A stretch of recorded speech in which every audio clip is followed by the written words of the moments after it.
Have you ever felt like you're stuck in a loop? You switch jobs, but the same old boredom creeps back in. You try to change your habits, but after a couple of weeks, everything slips back to the way it was. You try to fix problems in your family, at work, with your finances, but somehow they keep coming back, just wearing a different mask. Dan Heath calls this the firefighting trap. We keep rushing to put out flames, but almost no one stops to ask, why do these fires keep breaking out in the first place? And because of that, we end up repeating the same failures, just in different forms. The book, Reset, How to Change What's Not Working, isn't about working harder. It's about working smarter. It shows us how to stop patching problems and start redesigning the system so that real change can finally happen. If you've ever asked yourself, why do I try so hard but still can't escape the same old issues? Then this video is for you. And if you'd like to join me in learning the mindsets and strategies that can improve your finances, your career, and your life, make sure to hit like and subscribe. That way you won't miss future videos and you'll also help this channel reach more people. Part 1. The Firefighting Trap. Why we fix symptoms instead of roots. Dan Heath opens with the familiar image. We're like firefighters, constantly rushing from one alarm to the next. One problem flares up, then another and another.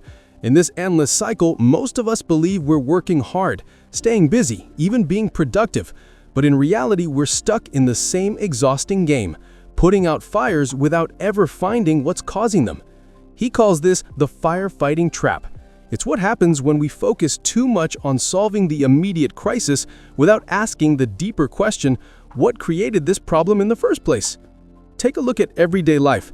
In a company, when sales drop, the first reaction is usually to roll out discounts or ramp up advertising. But very few people stop to ask, is our product really a fit for our customers? Are we addressing the market's true needs? Sales may rise briefly, but a few months later, they fall right back down. Or think about personal finance.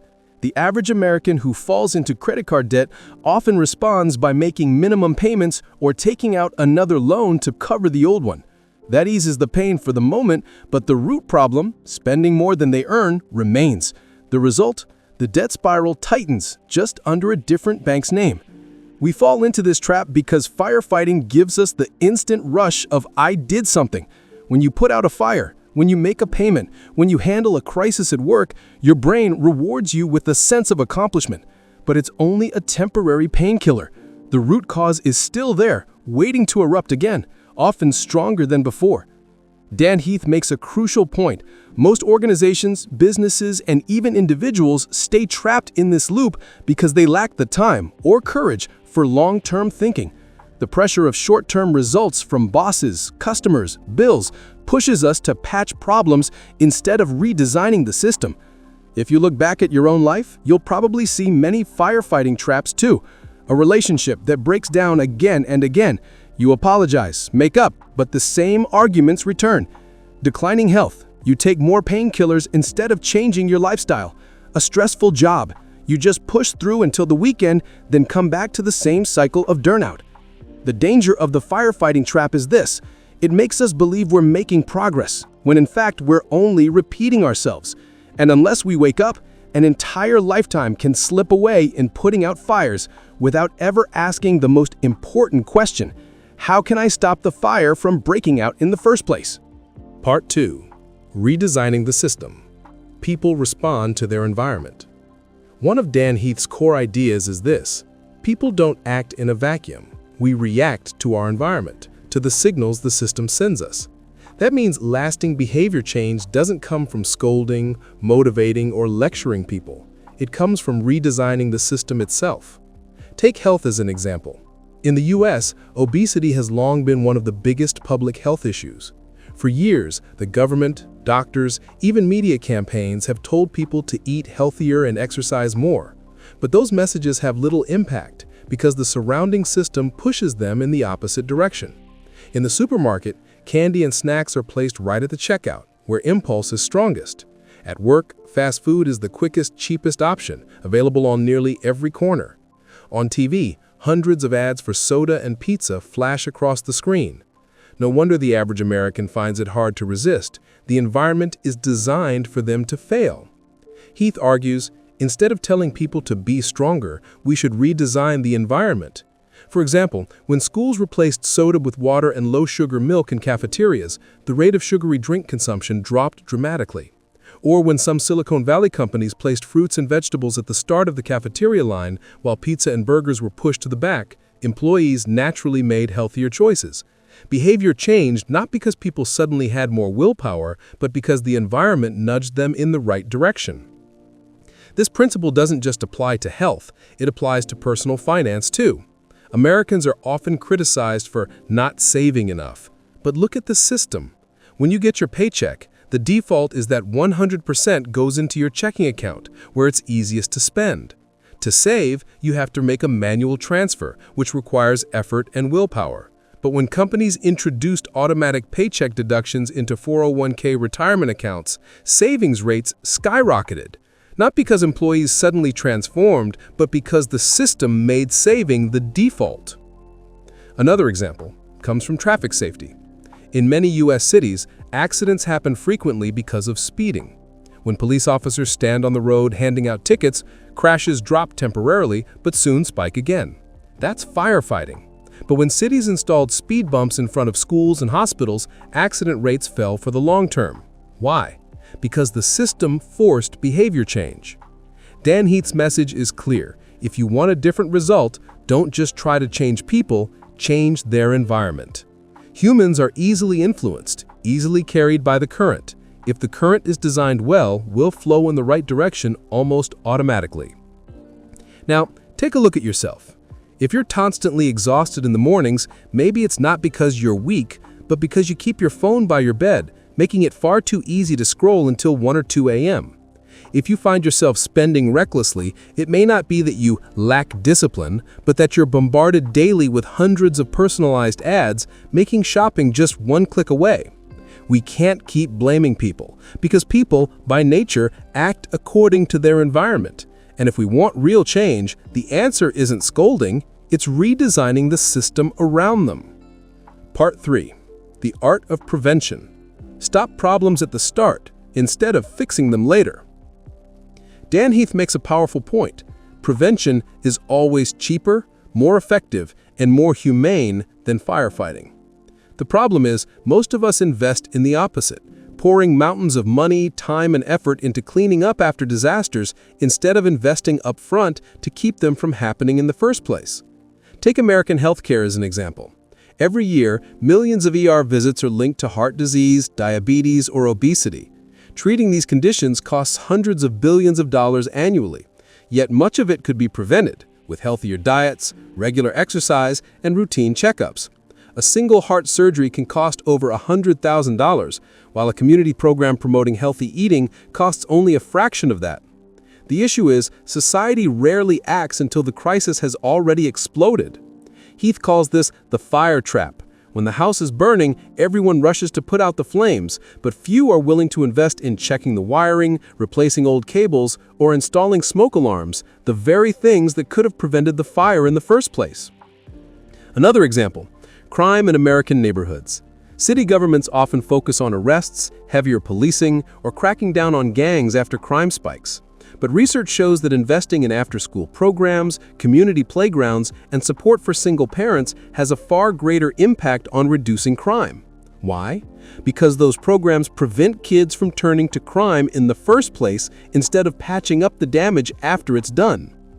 Prevention isn't just true at the societal level, it applies to personal life too. Many Americans fall into the credit card debt spiral. They only scramble to fix things once balances are out of control and interest is piling up.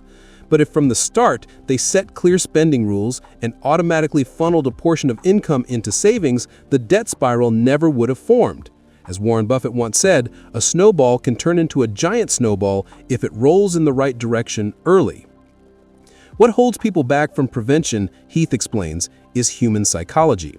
We hate spending money on problems that haven't happened yet.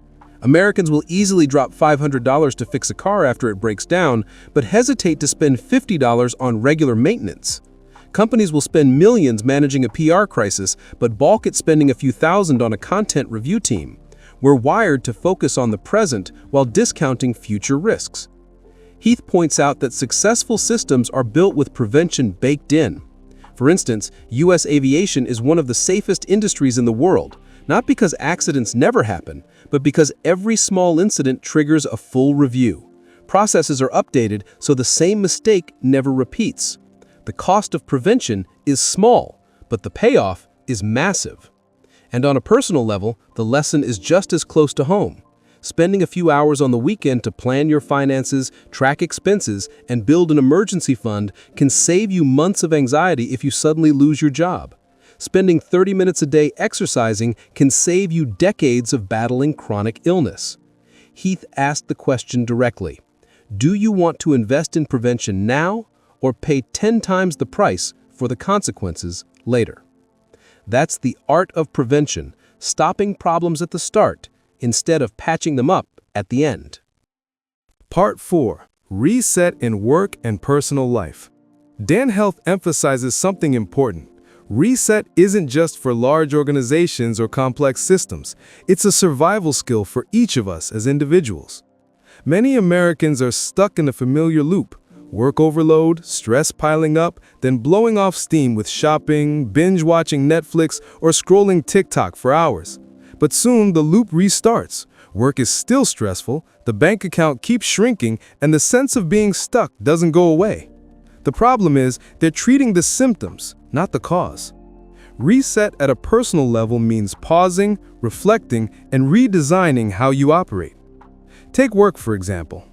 Countless office workers in America spend more than 8 hours a day at their desks, but most of their time is stolen by endless emails, pointless meetings, or constant pings from chat apps.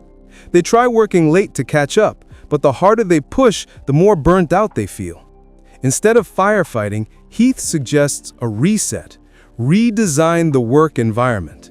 That could mean carving out distraction-free time for deep work, or setting up a no-meeting day with the team, so everyone actually has space to get quality work done. In personal life, reset is just as critical. Millions of Americans are buried in credit card debt, but instead of changing spending habits, they shuffle balances, open new cards, or extend credit limits, only to sink deeper. A true reset isn't finding another patch, but sitting down to create a new budget, automating savings, and cutting out unnecessary spending. There's also a powerful example from those who've gone through a midlife crisis. Many realize they've been chasing society's definition of success for too long. Bigger houses, nicer cars, fancier job titles, and yet one day it feels empty. Those who choose to reset often begin by asking the root question: what really matters to me? Some cut back hours to spend more time with their kids. Others switch careers to something they love, even if it pays less. What they gain, however, is peace of mind, something they never had before.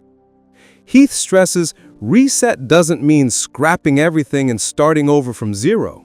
It can be as simple as a small adjustment with lasting impact, like adjusting the steering wheel while driving.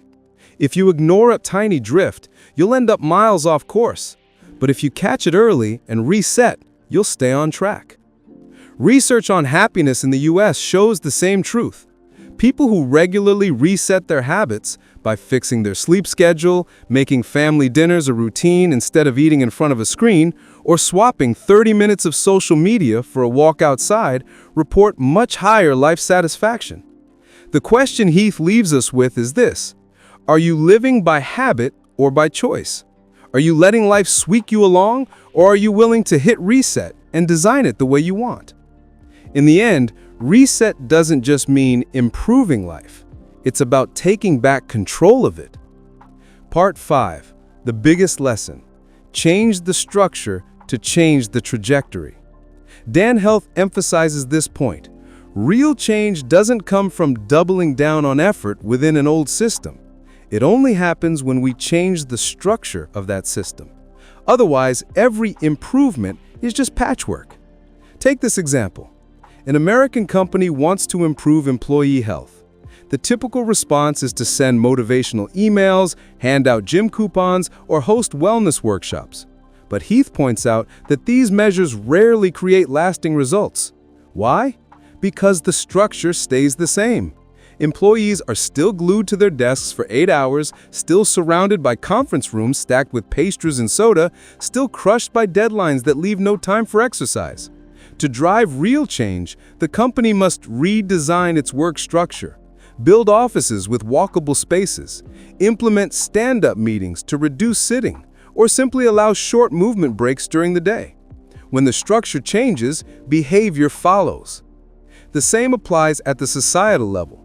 For decades, the U.S. poured billions into anti-smoking campaigns, warning posters, TV commercials, even graphic labels on cigarette packs. But the real turning point didn't come from messaging, it came from new structures.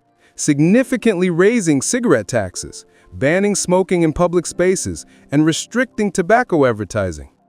These structural shifts were what drove smoking rates down decade after decade. On a personal level, we often get stuck in what Heath calls the willpower loop. For example, you want to save money, but online shopping habits are too strong. If you rely on willpower alone, you'll burn out after a few weeks and slip back into old patterns. But if you change the structure, say by automatically transferring 10% of your paycheck into savings, or by deleting shopping apps from your phone, you're no longer just trying to run faster on the same tracks. You're laying down new tracks altogether. Heath's biggest lesson in Reset is this: don't rely on changing behavior alone. Change the environment. Change the structure so that new behaviors become easy and natural. The same principle applies to economies. If governments only pump money into bailouts during crises without changing how the system actually operates, the same crises will soon repeat. To shift the trajectory, you need deep reform, new regulations, new governments, and new systems of risk control. For individuals, structural change can be as simple as redesigning your daily schedule, reorganizing your living space, or creating support systems, a gym buddy, a financial coach, or even an accountability partner to keep you on track. These adjustments may feel small, but they set you on a new trajectory, helping you go further without exhausting yourself. And Heath leaves us with a powerful question. Are you trying to change yourself within an old structure, or are you ready to redesign that structure and unlock an entirely new trajectory? Because if the structure doesn't change, the results never will. In the end, Reset reminds us of a powerful truth. Real transformation doesn't come from working harder, but from choosing the right structure to live and work within. If you're not satisfied with your current results, don't just push yourself to run faster. Take a hard look at the track you're running on. Life only changes when we dare to change our trajectory. If this video gave you a fresh perspective, hit that like button and subscribe so you won't miss future insights on mindset, money, and life. Who knows, one of the next videos might be the very reset your journey needs.